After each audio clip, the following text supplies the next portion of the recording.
Yo, how's it going, guys? It's Richard Unicorn Caller, and I hope you guys are having a wonderful Thursday or having a wonderful day, regardless of what time you're watching this, because this is the last raid basics guide I can kind of offer with my limited knowledge of the raid, because, you know, obviously we can't really pass through like all the waves.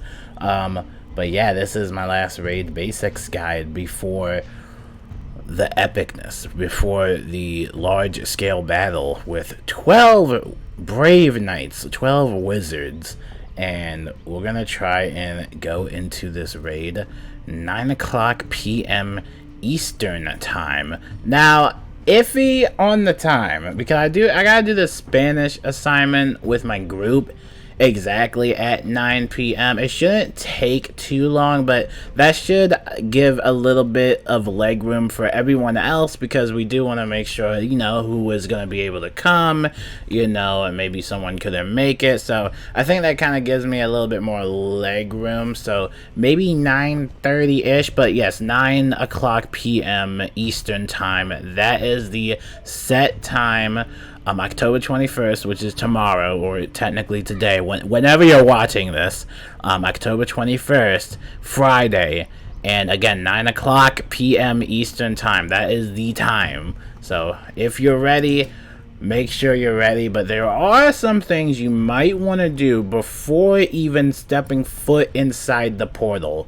Now, there's going to be this raid guide book over here. Not many people probably read it, but it comes with a bunch of rules, and I feel like it would be nice to just share it with you guys and just, you know, tell you guys everything. So without further ado, by the way, I couldn't make like a video like today at all, because dude, I was so tired after that round table. Like, it was such a fun round table. I had an amazing time with everyone, but like after that, I was just so tired. Like, I just like went to sleep. But yeah, we're gonna go into the raid guide again. It was a fun round table, but here is the raid guide with some nullity lore.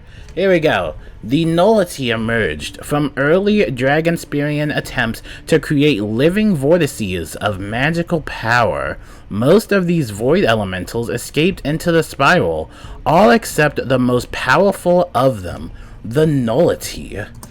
A living mana sink, the void absorbed the magical energy from the entire world, leaving spells inert, nullified.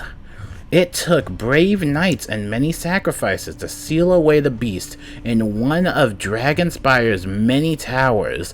There it remained, alive but hungry, until the day it pierced the walls of its cage and freed itself. When it was strong enough, it sent out to call monsters and malconates from all over the spiral to plunder what remains of the dead world and those beyond. Guild raids have their own special rules. So now that there's kind of a lore, we just read the lore of it. Now let's talk about the special rules, because a lot of people don't know about the rules of the raid. So these are just the basic rules that everybody should follow, or at least understand. So right here, this one is a huge one right here. Once you enter, you cannot change your equipment or spells in your deck whatsoever. So when you enter that portal on the screen, when it's glowing and you enter it, your equipment is locked, your pet is locked, you cannot change your equipment whatsoever, and you cannot customize your spell deck as well. Everything's locked. So before you even go in, make sure you have spells in your deck, the correct spells for your deck setup for the raid, and make sure you have your correct equipment on, the best of the best. Whatever you got, bring it in the raid with you, and just make sure it's equipped, because if it's not equipped, you won't be able to equip it when you're inside the raid. So just keep in mind of that. Now over here, this is another one, but the raid combats work like a Beast Moon, where each combatant acts in alternating team order. So basically it's kind of like a Yu-Gi-Oh, when he says he ends his turn. That's basically what it means. So if it was like a 4v4 before and we applied the Beast Moon logic, basically I would go first and then the enemy team would go, or the one person on the enemy team would go, and then my teammate would also go, and then vice versa over and over again. So you want to make sure that you're clear on that turn order. It's not like one side gets to go first and then the other side gets to go second. It's not like that. It's just like Beast Moon. So do keep that in mind. And then this one is a very big one. This one you want to pay attention to. And this is the spells that work like they do in PvP. You can only use spells that are allowed in PvP. Now for PvE players, this might be confusing for them because they might not know which spells are allowed in PvP, but for PvP players, they should have a general knowledge of the PvP allowed spells and also the new PvP spells that they have. If you go to your Ravenwood professor or your respective professors, you can basically find these new Rochambeau spells, and these Rochambeau spells are pretty cool, but you can never use them in PvE. However, you can use them in the raid, and some of them are pretty helpful. So for example, we have this fire card, and this is one of the fire Rochambeau spells. It's called Backfire, and basically if you clear at least 3 traps off of yourself, you can basically put a damage overtime on the enemy, which might be pretty good, especially for one of the bosses where you can basically combine this with the Fire Scion. Now, another thing to note is that you want to make sure that you put the right Scion in, not like Lost Griff did when he put the wrong Scion in. You want to make sure you put the right Scion in. You'll actually see 2 Scions if you did manage to learn the other one from your professor. There will be 2 Scions. So, for example, I have the Scion of Life. However, you'll see that it's no PvP, meaning you can't use any of the regular Scions that you got from questing in PvP. They banned those a while back. And then over here you have the Gambit ones, which again are kind of like the Rochambeau ones, but these are the Gambit condition ones. And so these Gambit spells are pretty interesting. But for example, for the Scion of Life, the base damage will be 930. However, it can double the amount if a player or the caster had 2 healing overtimes on them.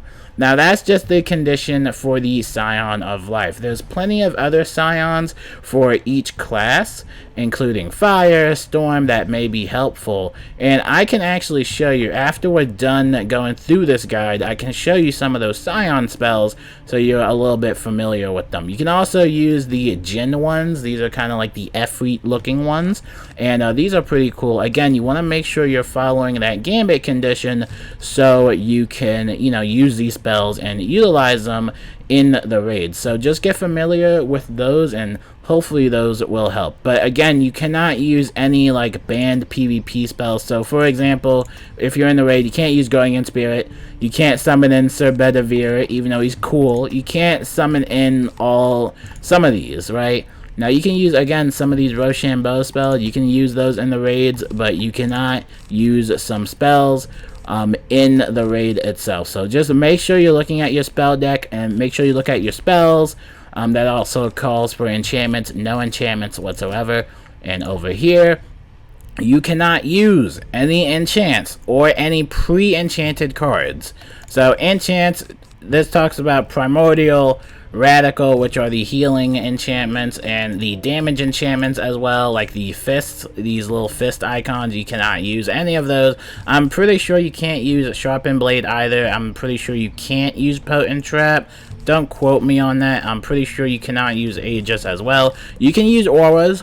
Auras are completely fine if you want to use auras. The Frenzy aura is something I would highly recommend because you want to get enough damage on the enemies as possible. So you can definitely use Frenzy and all that other stuff. You can use auras, but again, you just cannot use any enchant or any pre-enchanted cards whatsoever. So you just want to make sure that you're checking. Again, treasure cards have been banned many times. There's plenty of treasure cards that cannot be used while in the raid and in PvP in general. So for example, Fire Beetle cannot use it whatsoever. You can use some of these other ones, but you probably won't need most of them. You can use some treasure card blades, but not all of them. So for example, this cannot use this dark pack because, yeah, you can't use any of these dark packs. So again, just look at your deck.